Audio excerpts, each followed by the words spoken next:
Hi guys, आज चाहिँ म आफ्नो बारीमा आएको छु। अनि मैले यहाँको भिडियो पहिला पनि हालेको थिएँ, तपाईँले देख्नुभयो होला हैन। अनि यहाँ पहिला कस्तो राम्रो थियो, सब्जीहरू थियो।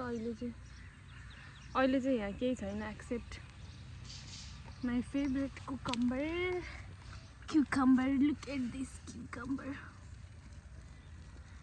Wow. अनि यहाँ टमाटर पनि छ,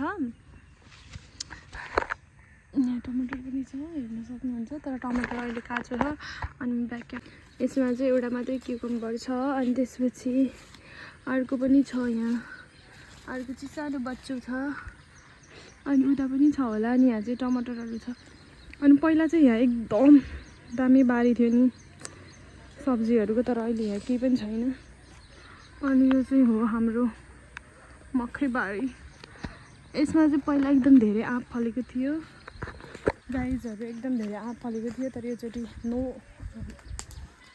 चाहिँ एक दुईवटा मात्रै छ। अनि अहिले चाहिँ हेर्न सक्नुहुन्छ एउटा कुरा, वाउ,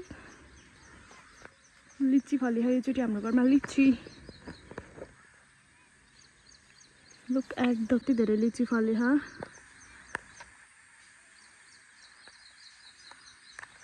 एकचोटि चाहिँ हाम्रो घरमा लिची फल्यो, तर आँप एकदम धेरै फल्थ्यो पहिला। अहिले आँप चाहिँ फल्यो छैन। अनि म चाहिँ यहाँ बारीमा के गर्न आएको थिएँ भन्दाखेरि मलाई चाहिँ बोइल गरेको मकै खान मन लागेको थियो। बोइल गरेको मकै खान मन लाग्थ्यो एकदमै धेरै। अनि म आएकै थिएन कि यहाँ हेर्न कस्तो छ भनेर। नि मम्मीलाई ल्याइदिनु भनेको नि, मम्मीले चाहिँ 3वटा मात्रै ल्याइदिनु भयो। अनि त्यसपछि अब त हामी धेरै छौँ नि त घरमा। अनि म अरू धेरै खोजेर आउँछु भनेर आएको हो। यति राम्रो देखेँ मैले यहाँ, यस्तो राम्रो हो कि अब जस्तै अरू अहिले त यो सुक्खा मौसम हो नि त, मतलब हात दुख्यो। अहिले त यो वैशाख जेठ हो नि त। अनि त्यसपछि बारीमा केही पनि ग्रिनरी हुँदैन। अनि यहाँ हेर्न सक्नुहुन्छ ग्रिनरी, ओ माई गड। अनि यो चाहिँ हाम्रो अनियन हो। अनि त्यसपछि यो मकैहरू, कस्तो क्युटी छ मकैहरू, आमामा, हेर्नु त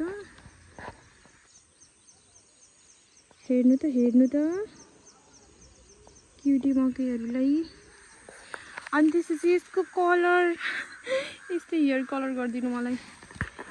अनि त्यसपछि मैले कन्ट्रोलै गर्न सकिनँ कि भिडियो नगराएर। अनि यहाँ चाहिँ एकदमै सुक्खा मौसम हो नि त अहिले। अनि मेरो चाहिँ मम्मी बुवाले चाहिँ पानीको पनि त कमी हुन्छ नि त, पानी पर्दैन। अनि यस्तो चाहिँ समस्याहरू छ। तर पनि मम्मीहरूले चाहिँ एकदम राम्रो हाम्रो यो खानेपानीको पानी लगाएर भयो नि यति धेरै लगाउनु भएको छ। अनि धेरै छ कि, यति थोरै पनि होइन।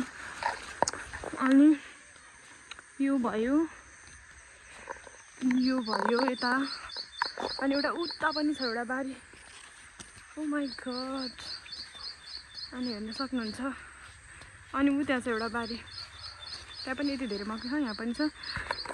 तर मकै चाहिँ खानालाई रेडी भएको छैन। यस्तो पनि भइसक्यो। यत्रो ठुलो भएको खाना रेडी भयो होला जस्तो लाग्थ्यो कि मलाई, तर रेडी भएको रहेनछ। अनि हामीसँग यहाँ बोडी पनि छ, बोडी, लुक एट द बोडी। मलाई एकदम खुसी लाग्छ कि आफ्नो बारीमा आएर यस्तो देख्दाखेरि। तर मैले केही काम गर्दिनँ, म यहाँ।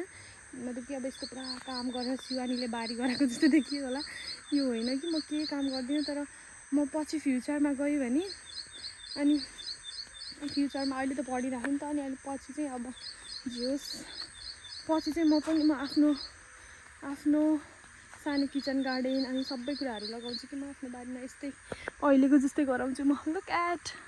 अनि हिजो साँझ चाहिँ पानी परेको थियो, त्यही भएर मौसम पनि एकदम क्लियर छ। Can you see this?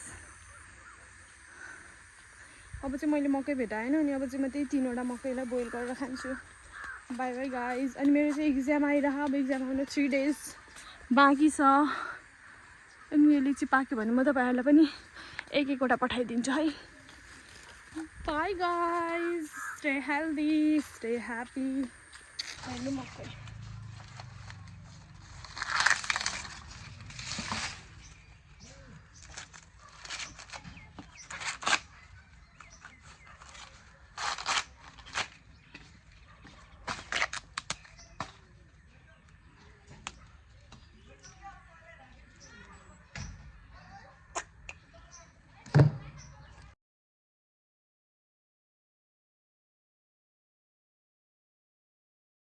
अनि एउटा कुरा हिजो पानी परेको थियो अनि अब उता बाटोतिर पानीहरू जम्यो अनि मेरो बुवालाई हेर्न सक्नुहुन्छ समाजसेवा गर्दै हुनुहुन्छ उता गएर अहिले म देखाउँछु बाटोमा अनि फेरि मलाई यहाँ यो लेमन देखाउनु मन लाग्यो कति धेरै फल्यो लेमन एकदम धेरै खाले हेर्न सक्नुहुन्छ लेमन यो लेमन होइन तर यसको नाम के हो थाहा छैन मलाई यो अलि ठुलो हुन्छ यत्रो हुन्छ अनि लेमनको चाहिँ सानोवाला बुटा छ अनि चाहिँ हाम्रो घरमा यो फुल पनि फुलेको छ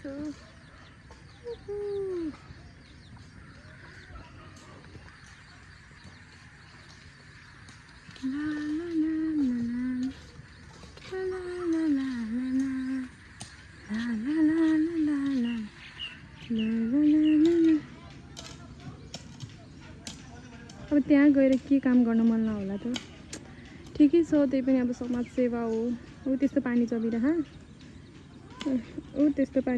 अनि बुवाले चाहिँ यस्तो गराइदिइराख्नु भयो त्यो चाहिँ हो हाम्रो चोक अनि यो चाहिँ हो मेरो स्विट होम अनि यहाँ फुलहरू छ आजको मौसम चाहिँ एकदमै राम्रो छ गाइजहरू अनि यो फुल चाहिँ हाम्रो घरमा फर्स्ट टाइम फुलेको